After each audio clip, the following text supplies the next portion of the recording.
പോണ്ടിച്ച് കഴിഞ്ഞാൽ ഒരു ഒരു കളിക്കാണ്ട് ഗെയിമാക്കുന്നത് നോക്കിക്കൂടെ അധികം ഇത് നടക്കുന്ന ഓർക്ക് ഇവരെ സ്റ്റാൻഡേർഡ് അറിയാം. ഞാൻ റെക്കോർഡ് ചെയ്യുന്നവർക്ക് കാണിച്ചു കൊടുക്കാൻ പറഞ്ഞിട്ട് കളിയാക്കി അയച്ചേരണേ. ഞാൻ ടിക്കറ്റ് ഇറക്കി വിട്ടു. ആ ഞാൻ മറ്റേത് മുഴുവൻ എടുത്തിട്ടില്ല. എടുത്തില്ല, അത് കുറച്ചേ എടുത്തില്ല. ഇവർ പറഞ്ഞു കൊടുക്കേണ്ടതുകൊണ്ട്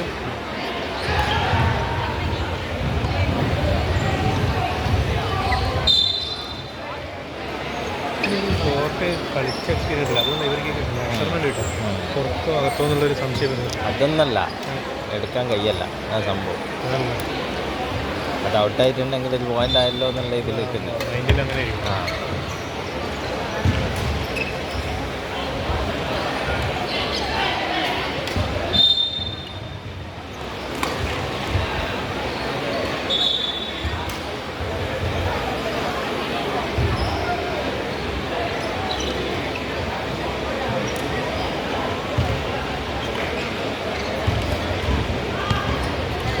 പിന്നെ ഫസ്റ്റ് ഭയങ്കര ഇൻട്രസ്റ്റ് ആയി തുടക്കം.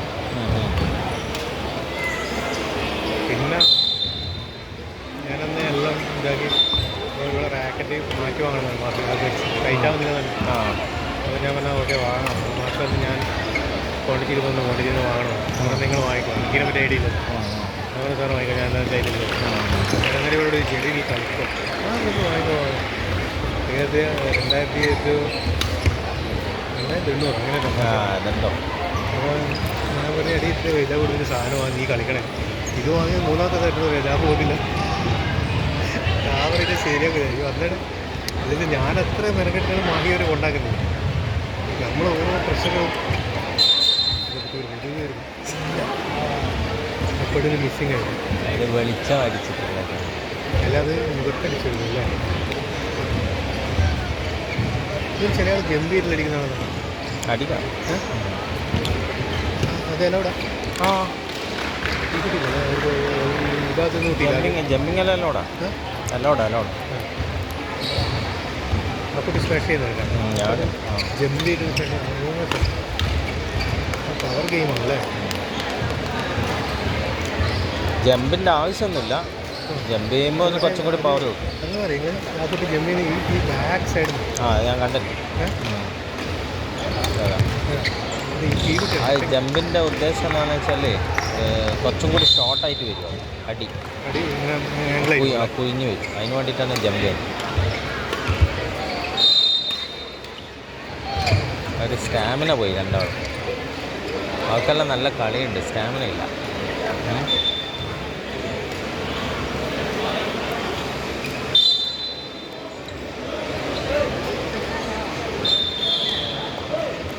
ഇവളെ സർവ് സൂപ്പറാണ്. എനിക്ക് വേണ്ടി നന്നായിട്ട് ചെയ്തു.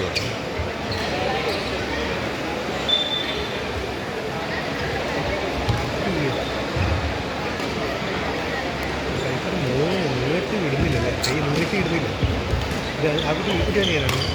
ഈ കുട്ടീൻ്റെ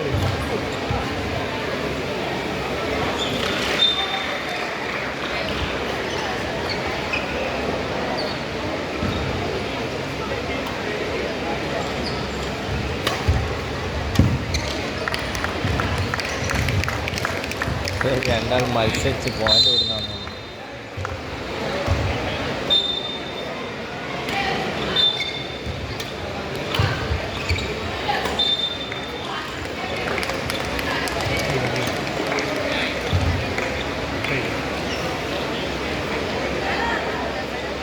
അപ്പുറത്തെ ടീമിന് നല്ല എക്സ്പീരിയൻസ് ആണ്. അവർ കറക്റ്റ് ബോൾ ഒഴിവാക്കേണ്ട